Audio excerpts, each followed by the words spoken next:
বিশ্ব ইতিহাসের মর্মান্তিক এক শিল্প দুর্ঘটনার নাম সাভারের রানা প্লাজা ধস।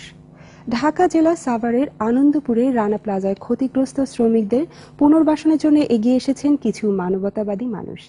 তৈরি করেছেন অপরাজেয় নামের একটি প্রতিষ্ঠান। শতরূপা দত্তের গবেষণায় এ নিয়ে মূল প্রতিবেদন তৈরি করেছেন সাখাওয়াত লিটন।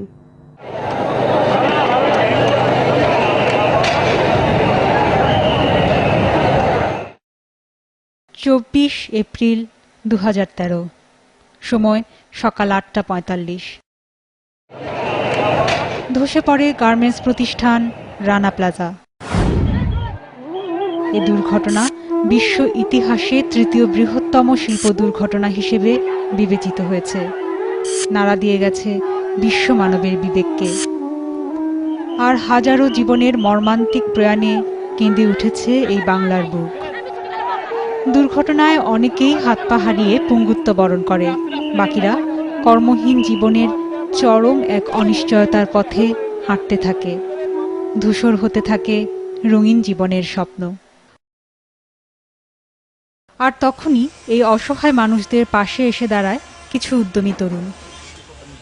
রানা প্লাজা ভেঙে পড়ার পরে মূলত মুক্ত তারুণ্য সংগঠনটা গঠন করি আমরা। এখানে শুধুমাত্র রানা প্লাজার শ্রমিকদেরই তখন উদ্ধার কাজ কিংবা পুনর্বাসন এগুলো করার জন্য।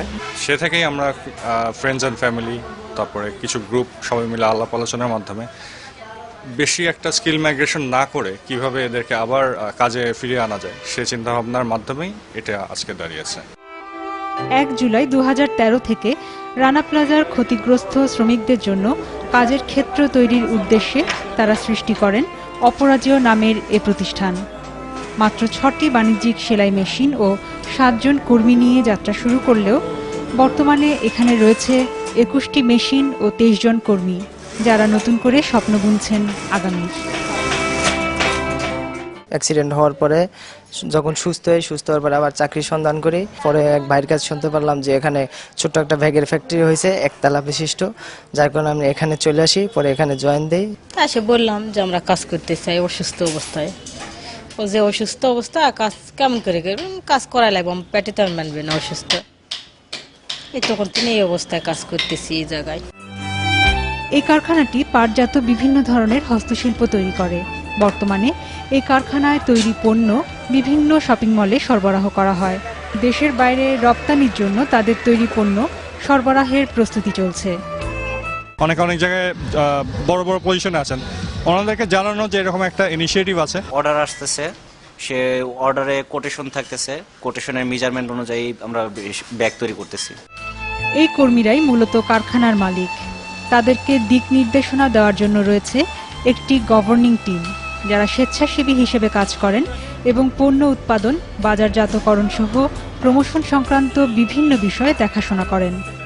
বেসিক্যালি আমরা চাই যে এরা আবার ভালোভাবে খেয়ে পড়ে বাঁচতে পারুক, আবার যেন সমাজে মাথা তুলে দাঁড়াতে পারে। ব্যাপারটা খুবই ভালো লাগতেছে যে আমাদের সাথে তারা একসাথে কাজ করতেছে বা আমাদের বুঝিয়ে দিচ্ছে বা আমাদের ধমকাচ্ছে না বা বকা দিচ্ছে না, একবারে ফ্রেন্ডলি হিসেবে আমাদের সাথে মিশছে। কর্মীরা বেতনের পাশাপাশি পণ্য বিক্রির 50% লভ্যাংশ ভোগ করেন। বাকি 50%-এর কিছু অংশ তাদের সন্তানদের শিক্ষা খাতে ব্যয় করা হয়। বাকি অংশ ব্যাংকে রাখা হয় যেন কর্মীরা প্রয়োজনে ঋণ গ্রহণ করতে পারেন। লাভ যা আসে, লাভের অংশ 2 ভাগ করে। 1 ভাগ যাদের বাচ্চা আছে তাদের বাচ্চাকে লেখাপড়া খরচা দেয়, আর যাদের বাচ্চা নেই ওদের মাঝে সমান করে ভাগ করে দেয়। শ্রমিক পরিবারের যে কেউ অসুস্থ হলে মেডিকেল সাপোর্টটা আমরা এই কারখানার পক্ষ থেকে দিব।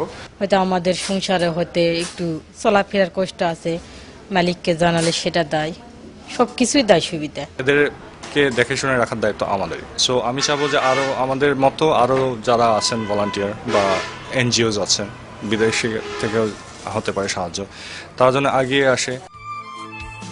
মুক্ত তারুণ্য এর মধ্যে 37 জন শ্রমিককে পুনর্বাসন করেছে। মেয়েটার লেখাপড়া আমি বন্ধ করে দিয়েছি, ক্লাস 7-এ লেখাপড়া করতো।